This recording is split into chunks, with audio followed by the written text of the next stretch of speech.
নমস্কাৰ, আজি বহুদিনৰ মূৰত আপোনালোকৰ ওচৰলৈ আৰু এটা নতুন কাহিনী লৈ আহিলোঁ। গুৱাহাটীত জিতুৱে পত্নী জুলি আৰু দুই জীয়াৰী অনিতা বিনীতাৰ লগত আছিল।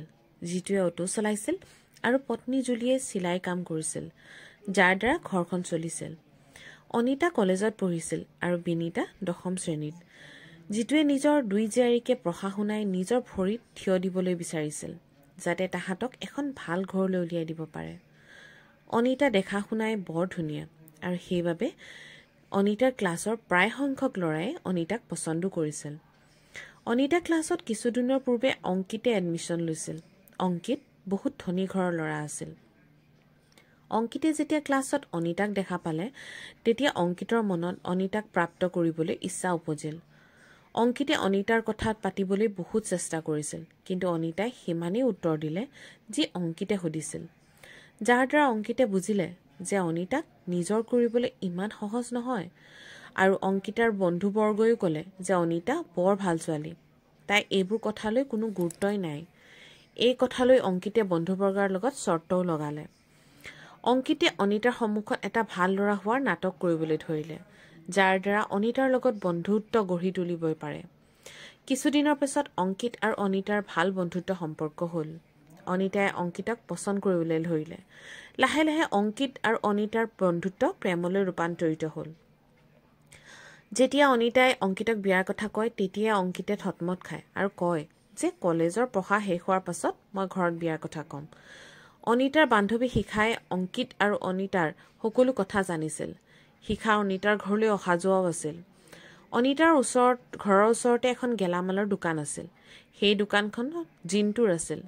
জিন্তু নিজৰ একমাত্ৰ সন্তান আছিল। জিন্তুৰ বাপেক ঢুকোৱাৰ পাছত জিন্তুৱে বহুত মৰমেৰে ডাঙৰ কৰিছিল। জিন্তুৰ পঢ়া শুনাত মন নবহিল, কেৱল বন্ধুবৰ্গৰ লগত ঘূৰি ফুৰিবলৈ ধৰিলে। সেয়েহে মাকে জিন্তুক এই দোকানখন খুলি দিছে, যাৰ দ্বাৰা সি কিছু ধন উপাৰ্জন কৰিব পাৰে। জিন্তুৱে অনিতাক বহুত পচন্দ কৰিছিল। সেইবাবে জিন্তুৱে অনিতাক কিবা নহয় কিবা উপায়েৰে পাবলৈ চেষ্টা কৰি থাকে।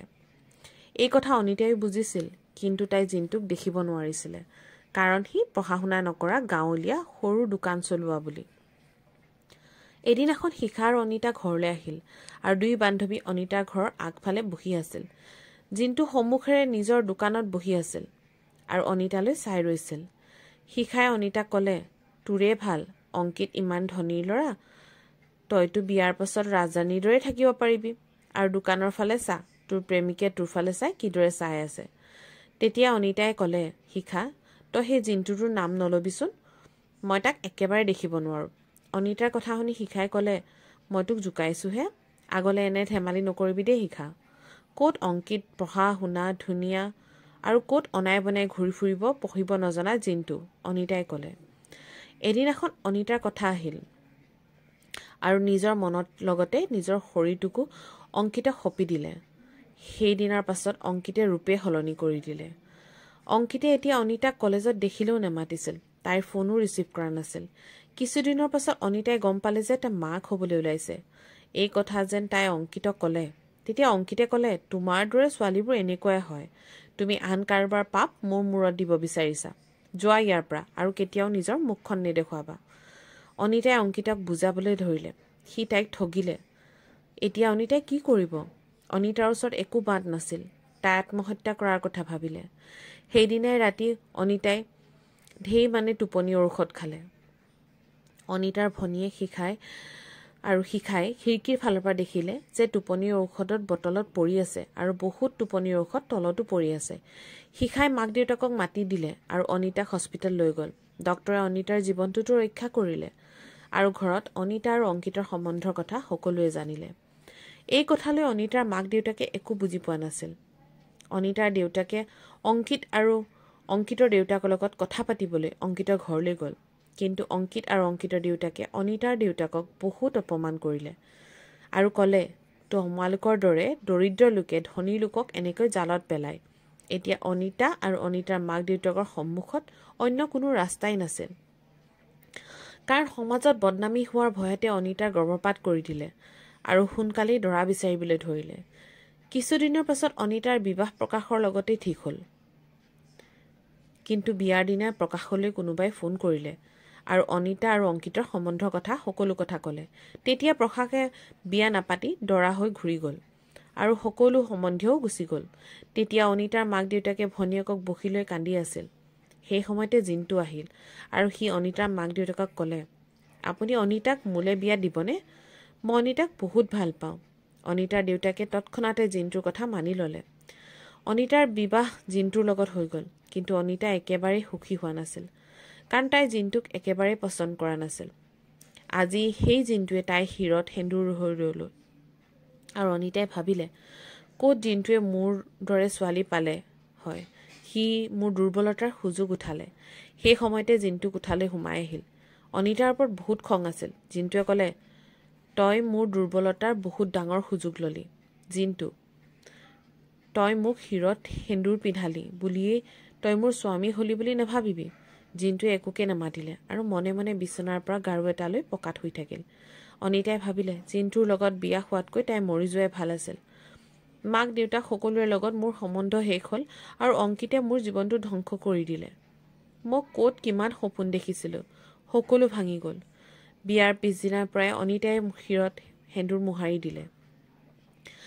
কোনোৱে তাইক দেখিলেই নকয় যে তাই নতুনকৈ বিয়া হোৱা বুলি। বিয়াৰ কেইবামাহো পাৰ হ'ল, কিন্তু একেবাৰে কাষতে থাকিও মাক দেউতাক ভনীয়েকে অনিতাক মাত নিদিছিল।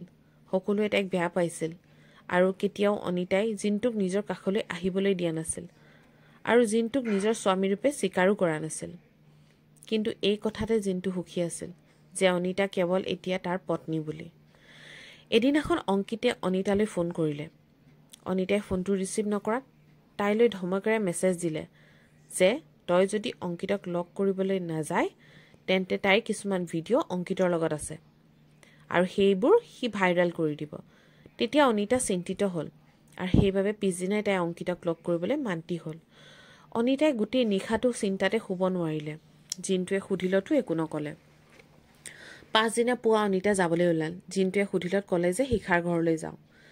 অনিতা অ'টোত বহি গুচি গ'ল। জিন্তুৰ সন্দেহ হ'ল, সিও অ'টোৰ পাছে পাছে গ'ল। দেখিলে যে অনিতা জংঘলৰ কাষেৰে পাহাৰত অংকিতৰ ওচৰলৈ গৈছিল। অনিতাই অংকিতক সুধিলে, এতিয়া আৰু কি বিচাৰা? মোক ইয়ালৈ কিয় মাতি আনিলা? মোৰ জীৱনটোতো তুমি শেষ কৰিলাই। অনিতাই কান্দিবলৈ ধৰিলে। অংকিতাই হাঁহি মাৰি ক'লে, তোমাৰ দৰে ছোৱালীবোৰৰ লগত হয়ে এনেকুৱা। মই তোমাক কোনোদিনেই ভাল পোৱা নাছিলোঁ। তুমি কেৱল মোৰ বাবে টাইম পাছ আছিলা। আৰু প্ৰকাশক ফোন কৰি ময়ে সকলোবোৰ কৈছিলোঁ। তোমাৰ বিয়া ভাঙিছিলোঁ। কেনে লাগিছে সেই বুৰ্বক জিন্তুৰ লগত বিবাহত বহি? অনিতা আচৰিত হ'ল। অংকিতে তাইৰ কাষলৈ আহি তাইৰ লগত বেয়াকৈ ব্যৱহাৰ কৰিবলৈ ধৰিলে। অনিতাই চিঞৰিবলৈ ধৰিলে। সেই সময়তে জিন্তু আহিল আৰু অংকিত আৰু জিন্তুৰ মাজত মাৰপিট আৰম্ভ হ'ল। অংকিতে বন্দুক উলিয়ালে আৰু অনিতাৰ ফালে গুলিয়াব লওঁতেই জিন্তু মাজলৈ আহিল আৰু জিন্তুৰ গাত গুলি লাগিল। জিন্তুৱে নিজৰ দোকানত কাম কৰা ল'ৰাটোৰ লগত আহিছিল। সি অলপ আঁতৰত ৰৈ আছিল। সি মাৰপিট হোৱা দেখি পুলিচলৈ ফোন কৰি দিলে। পুলিচ আহি পালত অংকিত পলাইছিল, কিন্তু পুলিচে অংকিতক ধৰিলে। গুলী লগাৰ বাবে জিন্তু মাটিত ধৰি পৰিল। জিন্তুক হস্পিতাললৈ লৈ যোৱা হ'ল আৰু গুলী উলিয়াই দিয়া হ'ল। হস্পিতালত জিন্তুৰ মাক আৰু অনিতাৰ কান্দি কান্দি অৱস্থা বেয়া হৈ গৈছিল। অনিতাই ভাবিছিল যে যি জিন্তুক মই ইমান বেছি বেয়া পাইছিলোঁ, দেখিব নোৱাৰিছিলোঁ, আজি সিয়েই নিজৰ জীৱনটো সংকটত পেলাই মোৰ জীৱন ৰক্ষা কৰিলে। সেই সময়ত জিন্তুৱে চকু খুলিলে আৰু সি অনিতাক মাতিছিল। অনিতা জিন্তুৰ কাষলৈ গৈ বহিল আৰু ক'লে, জিন্তু, মোক ক্ষমা কৰি দিয়া। মোৰ নিজৰ জীৱনত কিয় ইমান সংকট পেলালা? মোক মৰিব দিব লাগিছিল আৰু কান্দিবলৈ ধৰিলে। জিন্তুৱে অনিতাক দেখি ক'লে, আজি তাই কপালত ফুট শিৰত সেন্দুৰ লৈছে যে? জিন্তুৱে ক'লে, অনি, মই তোমাৰ বাবে নিজৰ জীৱনটো দিব পাৰোঁ। অনিতাই ক'লে, এয়া কপালত ফুট শিৰত সেন্দুৰ সকলোবোৰ তোমাৰেই হয়। আজিৰ পৰা কেৱল মাত্ৰ মই তোমাৰেই হয়। কিছুদিনৰ পিছত জিন্তু সম্পূৰ্ণৰূপে সুস্থ হ'ল। এদিন জিন্তুৱে অনিতাক ক'লে, আজি তুমি ভালদৰে ভোজন তৈয়াৰ কৰিবা। আজি আলহী আহিব। অনিতাই ভালদৰে ভোজন বনালে আৰু নিজেও সাজি কাচি প্ৰস্তুত হ'ল। গধূলিলৈ দেখা পালে যে আলহী কোনো আন বেলেগ নাছিল, অনিতাৰ মাক দেউতাক আৰু ভনীয়েক বিনীতা আছিল, যি বিয়াৰ পাছত আজি প্ৰথমবাৰলৈ জিন্তু ঘৰলৈ আহিছে আৰু কেইবামাহৰ পাছত অনিতাই নিজৰ পৰিয়ালৰ লগত কথা পাতিছে।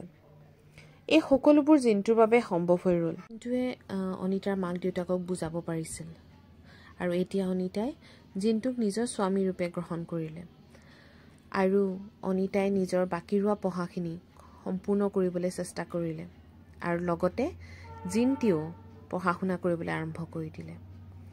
আজি মোৰ কাহিনীটো ইমানেই। আপোনালোকৰ ওচৰলৈ এটা সৰু সাধাৰণ কাহিনী লৈ আহিলোঁ। বহুদিনৰ মূৰত আকৌ এবাৰ কাহিনী আপোনালোকৰ মাজলৈ আনিছোঁ। আপোনালোকে শুনিব আৰু কেনেকুৱা পায় জনাবলৈ একেবাৰে নাপাহৰিব। আৰু মোৰ যদি চেনেলটো আপোনালোকে ভাল পাইছে তেতিয়াহ'লে লাইক, শ্বেয়াৰ আৰু ছাবস্ক্ৰাইব কৰি দিব। আজিলৈ আহিছোঁ। আকৌ এটা নতুন কাহিনী লৈ আপোনালোকৰ ওচৰলৈ দুবাৰ আহিবলৈ চেষ্টা কৰিম। শুভৰাত্ৰি।